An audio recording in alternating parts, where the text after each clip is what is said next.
locally. Okay. Hold on. So can everyone see the screen? Excellent. Okay, so as Shai mentioned, today I will be discussing the pump room pressure. Now, can anyone tell me why it is important to know the pressure of the pump room?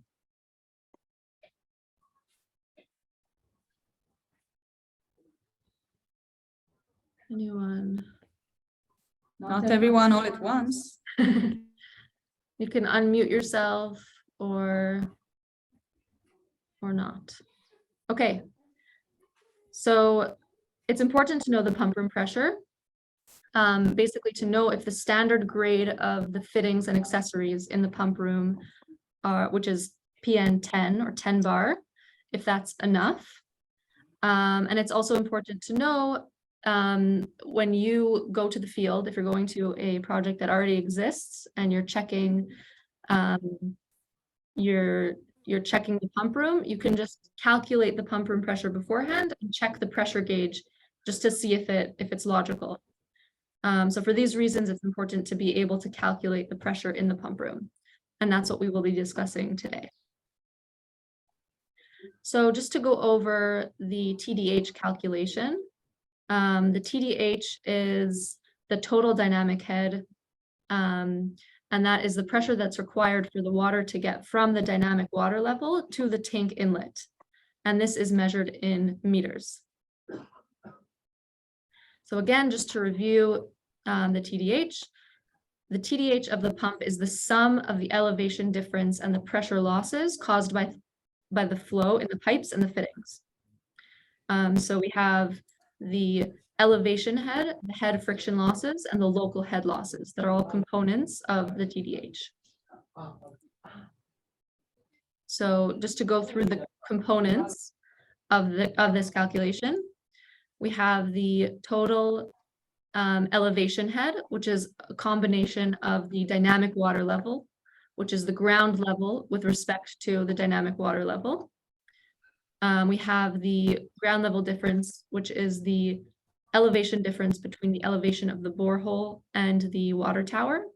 We have the height of the tower itself. In this case, this is an image of a 10-meter tower. So the height of the tower is 6.45 meters, and the height of the tank. We also have the head friction losses that are present between the submersible pump and the entrance of the water tower, of the pressure, the pump room, and the local head losses, which are which are found in the bends and the fittings of the pipe and the pump room. It's important to note that this is an estimation, and of course, it's a calculation that we use and that it's accurate, but we have to keep in mind that it is an estimation.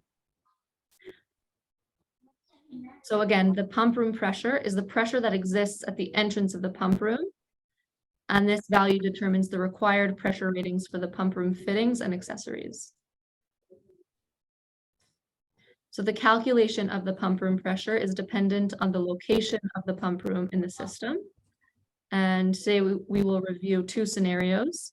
The first scenario is where the pump room and the tank are in the same tower, as you can see in this figure. And the second scenario is where the pump room is before the tank, which we will review shortly. Does anyone have any questions until now? If so, feel free to unmute yourself. Okay, moving on. So again, we have two different scenarios. We have the first scenario where the pump room and the tank are in the same tower. And we have another scenario where the pump room and the tank are separate. And the calculation, again, is dependent on the location of the pump room within the system. So we're going to go over two different methods. It's important to note that with both methods, you will receive the same result. They're just two different approaches. It depends what you prefer. But they're both, with both of them, you receive the same result. So the first method we will review is method A for after the pump room. That's just a trick that we came up with for you to remember. After the pump room. So in method A, the pump room pressure is equal to the pressure required to reach the inlet of the tank from the entrance of the pump room. So to break that down, we have the sum of the height of the tower, the height of the tank, and the local head losses that are felt inside the pump room. To go over an example here, we have the height of the tower. Again, this is a 10-meter tower, so we take from the ground level to the tank bearing slab, we have 6.45 meters. The height of the tank is 2.7 meters.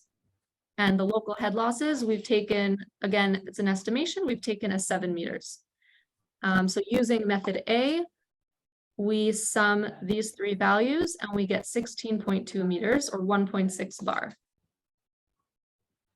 Does anyone have any questions until now? No, okay. Moving on. Now we have method B for before the pump room. So in method B, the pump room pressure is equal to the TDH minus the head that was used to reach the entrance of the pump room. So again, to break this down, we have the TDH minus the dynamic water level plus the ground level difference plus the head friction losses. And here we should receive the same result if we're using the same example as method A. And you can see here in this example, we have the same data. It's the same example. We have the head friction losses that were calculated using the Hazen-Williams formula. We have the dynamic water level. We have the ground level difference. We have the TDH. And using method B, we subtract the dynamic water level, which is 23 meters, plus the ground level difference, 3 meters, and plus the head friction losses, which is 4.81 meters. And we see that we get the same result as in method A, 16.2 meters or 1.62 bar. And just to summarize these two methods, in scenario one, where we have one tower with the pump room and the tank, method A is after the pump room. We sum the height of the tower, the height of the tank, and the local head losses to find the pump room pressure. In method B, for before the pump room, we have the TDH minus the dynamic water level, plus the ground level difference, plus the head friction losses. And again, with both of these, we will receive the same result as we saw with the examples. Any questions? Okay. So now we'll go on to the second scenario where the pump room and the tank are separate. So again, just to go over the TDH, we have the total elevation head, which similar to the first scenario, we have the dynamic water level. Here we have two different ground level differences. We have the ground level difference between the borehole and the pump room. And we also have the ground level difference between the pump room and the water tower. And that we denoted as GL difference 1, ground level difference 1, and ground level difference 2. We have the height of the tower, the height of the tank. And we also have two different head friction losses. One from the submersible pump to the pump room, which we've called HF1, and one from the pump room to the water tower, which we've called HF2, and the local head losses. And now I'll break down the head friction losses. This is the Hazen-Williams formula. I know all of you are familiar with this. I won't go into detail, I just wanted to emphasize the importance of breaking down these two sections into separate head friction losses components for the sake of our formula, for the sake of our calculation. It's very important to separate these two. Okay, so again, we're going to go over the two different methods in this scenario. Here we have method A, again, after the pump room, where the pump room pressure is the ground level difference 2, so the ground level difference between the pump room and the water tower, plus the height of the tower. In this case, it's the water tower, the height of the tank, also the 2.7 meters, as it usually is. HF2, which is the head friction losses between the pump room and the water tower, and the local head losses that are experienced in the pump room. And here is an example. We have a 3-meter tower. We have the height of the tank. We have local head losses that are estimated to be 5 meters. HF2, in this case, which was calculated using the Hazen-Williams equation, is 4.1 meters. Again, this is the head friction losses between the pump room and the water tower. So first, what we have to do to calculate the pressure, we have to find the ground level difference 2. We have to calculate that. So to calculate it, we subtract the elevation of the tower, the water tower, by the elevation of the pump room. So we can see that here, 164 minus 140 meters, we get 24 meters. So when we add all of these together, we get 38.8 meters or 3.88 bar. Does anyone have any questions?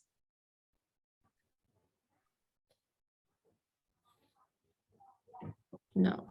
You guys, just so you understand, you're going to have to repeat whatever was demonstrated by Dalia yourself. So if you have any questions, feel free to ask them, because you're going to have an exercise in a few minutes and you're gonna have to do this yourself.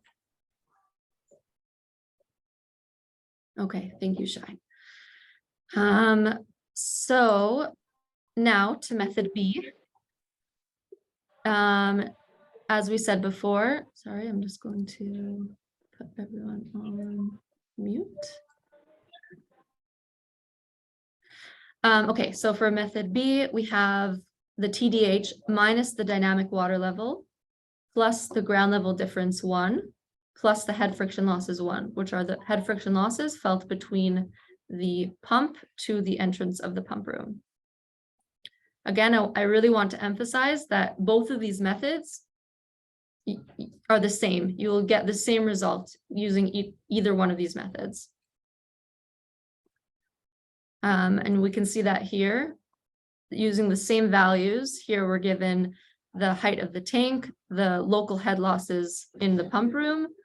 We have the head friction losses of the first section, which are 7.6 meters. We have the dynamic water level and the TDH.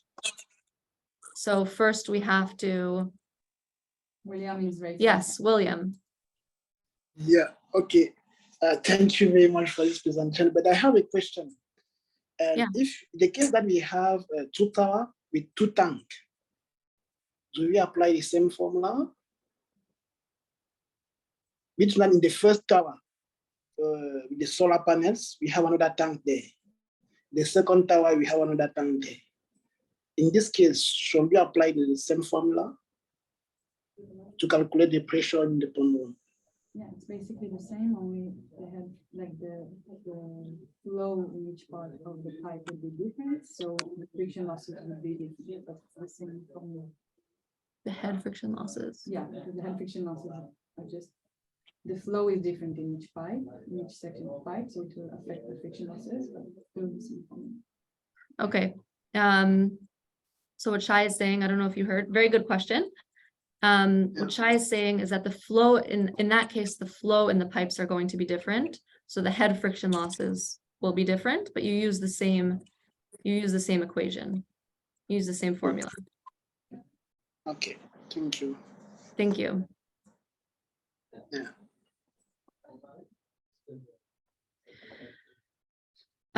Okay, so here again, we have to calculate the ground level difference. And this time it's ground level difference 1, which is 140 minus 120. We get 20 meters. And here we take the TDH minus the dynamic water level plus the ground level difference we just calculated and the head friction losses between the pump and the pump room. And here we get 38.8 meters, 3.88 bar, which, as you remember, is the same that we got from method A. So to summarize method A, for the second scenario with 2 towers, we have the ground level difference 2, which is the elevation difference between the pump room and the tower, the height of the tower, the height of the tank, the head friction losses that are felt in this pipe between the pump room and the tower, and the local head losses. And method B, we have the TDH minus the dynamic water level, plus the ground level difference 1, plus the head friction losses between the pump and the pump room.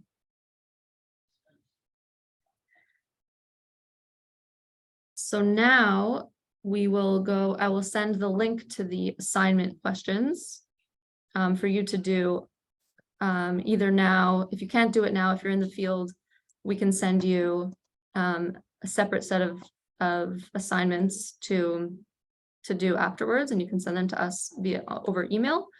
But anyone who has the opportunity now to do this, I think would be a very good exercise. So hold on, I will send the link. Does anyone have any questions until now?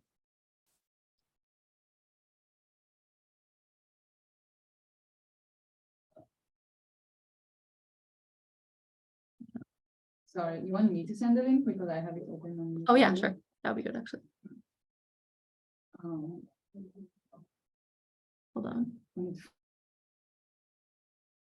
Oh, pump room, okay. Yes, Mariada, I see you have a question.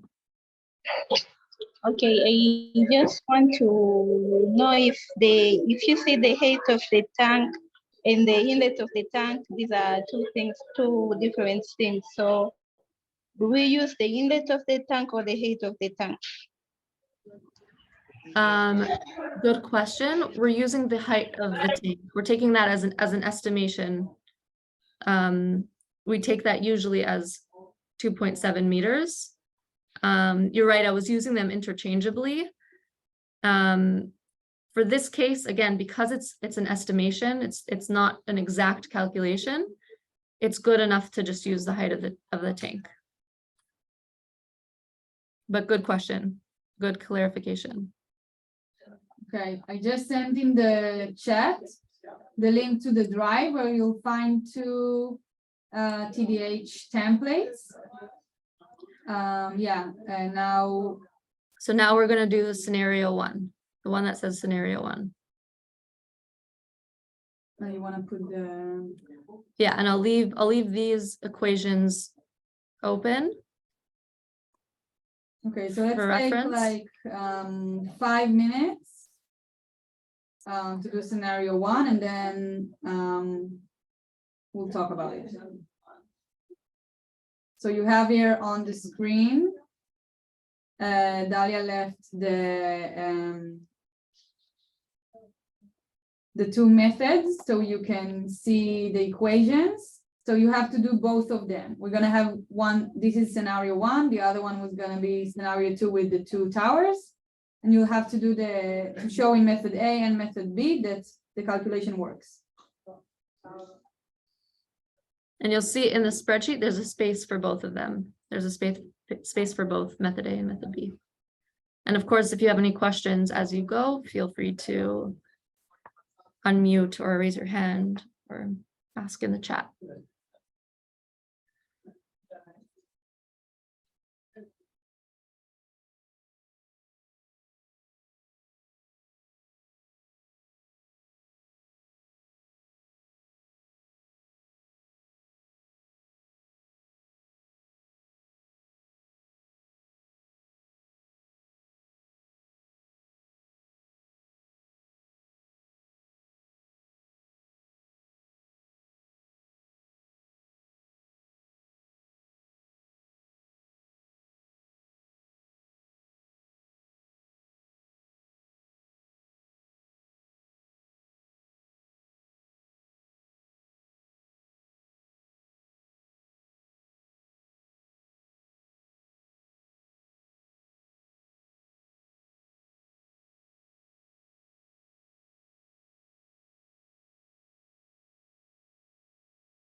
Okay, it's now 4:30. Does anyone need more time? Anyone who's doing this now?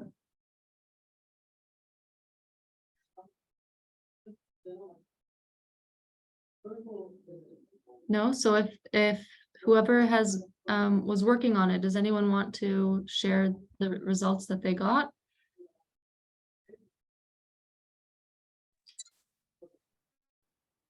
$1.45 bar. Okay. Can you show us how can you work us through the process that you took? I just do a summary. I just summarize the water tank bottom level plus the water tank inlet height plus head friction losses plus the local head losses estimated at 5 meters. Water tank bottom level 6.45 plus Hold on, water tank inlet. 1 second, William. 2.7. Yeah. William, this sounds great. I think it would be beneficial if you could share your screen. Okay. So hold on, here we go. All of them. Okay, 1 second. Okay, so now share your screen.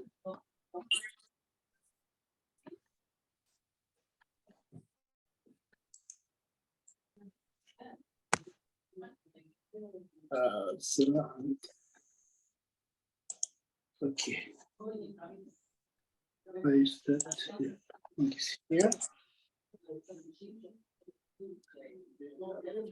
You see my screen? Yeah, My result is the sum of water tank bottom level 6.45 plus water tank inlet height 2.7 yep, plus local head losses estimated at 5, yeah, which is 1.45 bar. yeah, amazing. That's what I got as well. And that's using method A. Yeah, method A. Yeah, perfect. And when you did method B, can you show us how you did method B? I just do the one of method A. Ah, I didn't do the okay, one of okay, yeah. no problem. Anyone did method B? Anyone tried to do it from calculating from before the pump room? Before you pump the room, I think 1 second.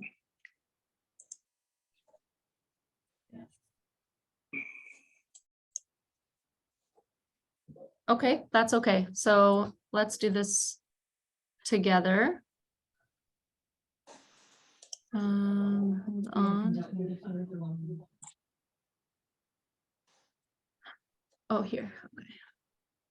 Sorry, hold on.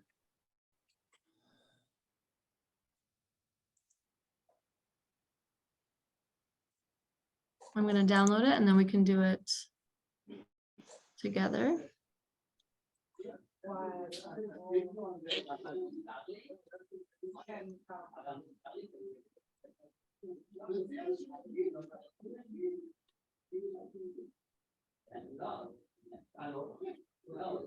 Sorry, 1 second. Got this item. Download. Okay. Sorry, everyone. Okay. Now.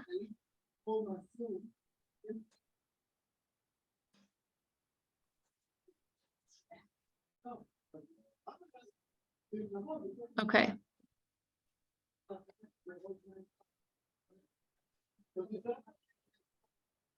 Sorry, I don't know why these downloads are taking a very long time. Downloading, you can do it on the. You can do it on the phone as well. Just share screen and then you can. Okay, fine. Oh, okay. So. Okay, here. So now, does someone want to volunteer to tell me how to calculate this using the second method? I can put this on the other side.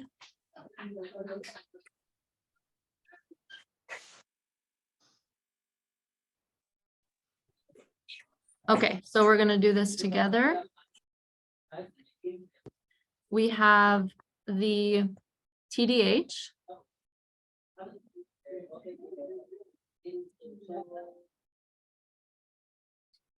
Protected view. But Legal editing. It's all good. maybe you can do it from your computer. Yeah, it's fine. Okay, here, sorry, guys. Okay. So we have the TDH, which is 55.4 minus the dynamic water level, which we have here, plus the ground level difference, which is the difference between, I'm going to put this in another set of brackets. It's the difference between the tower ground level and the borehole ground level. So it's going to be this value minus the borehole ground level. Right? And then we have plus the head friction losses, which are calculated over here. And that gives us the same result that William said before. Okay, the same exact result. Perfect. Okay, now we're going to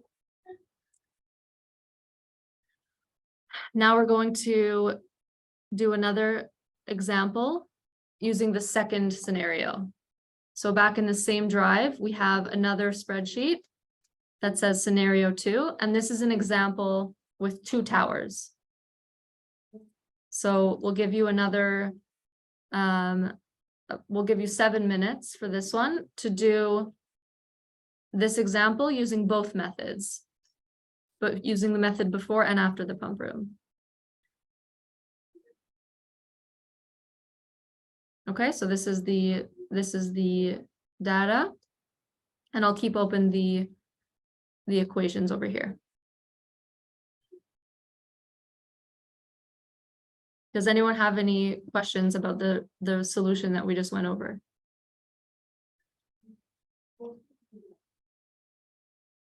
Okay, so I'm going to put myself on mute and leave these equations open.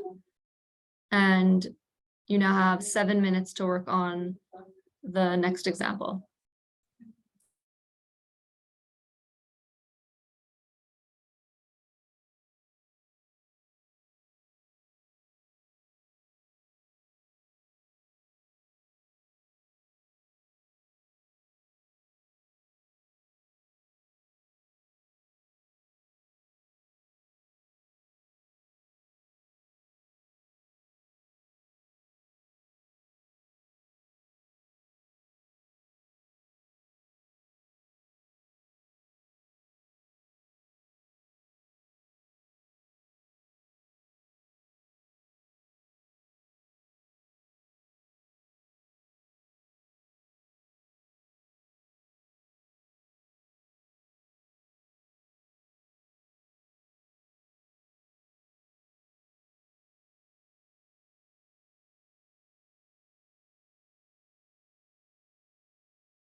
Okay, so does anyone want more time to finish this example?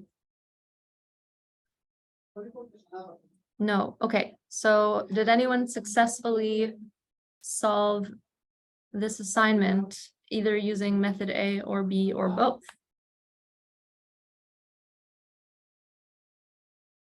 Would anyone like to share their answers?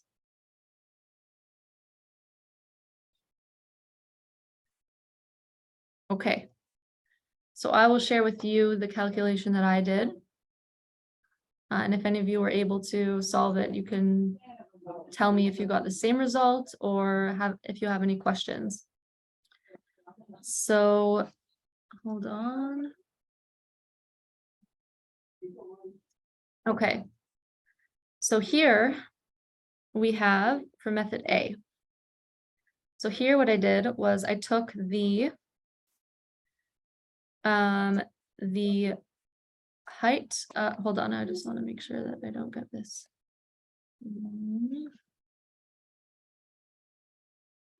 So here I did it in a bit of a different order from the way that I showed you, but we have the height of the water tower. We have the height of the water tank. We have the elevation difference between the pump room and the water tower. We have the head friction losses between the pump room and the water tower, and the local losses.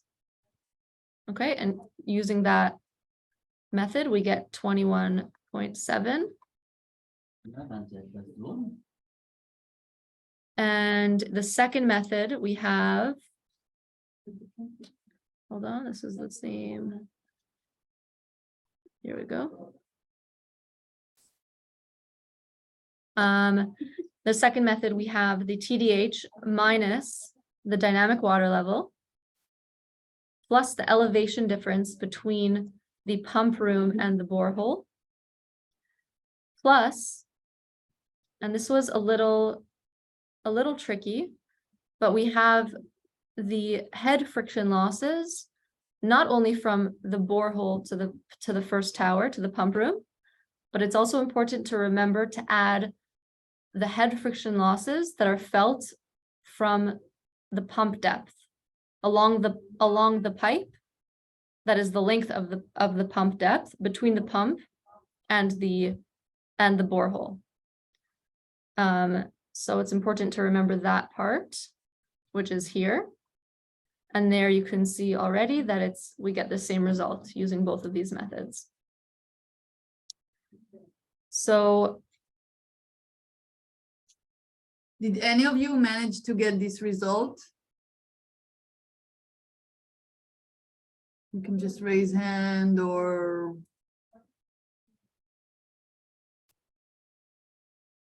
Okay, this might be a little bit complicated. very good, Mariana. Good job. With method 1, yes, but with method 2, the answer came different. Okay, do you want to, do you see what element you missed, or do you want to go over that? No, I think I missed the head friction losses. I took the one which was from the borehole to the first tower. Yeah, okay, that's, as I mentioned, it's definitely a tricky part. I think it's probably especially tricky because it's all the way at the bottom. It's a little bit hard to see. But if we go back to the diagram that we have, again, it's just a schematic. It's not always good to rely heavily on the schematic, but remember that it's the head friction losses from the pump to the entrance of the pump room. So that of course includes the head friction losses felt along here as well, between the pump and the head of the borehole. But good job anyways, that's, you mostly got it.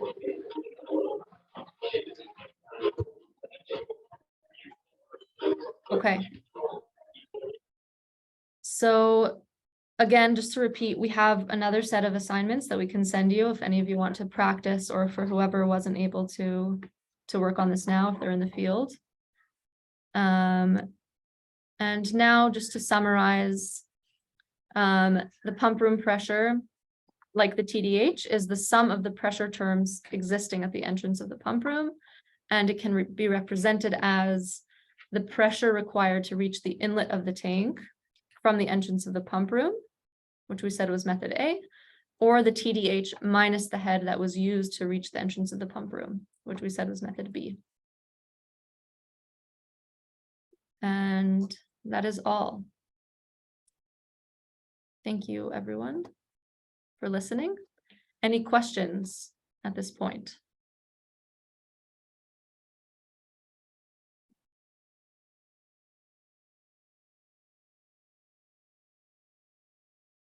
No. Maybe I will stop the recording. Yeah. Okay.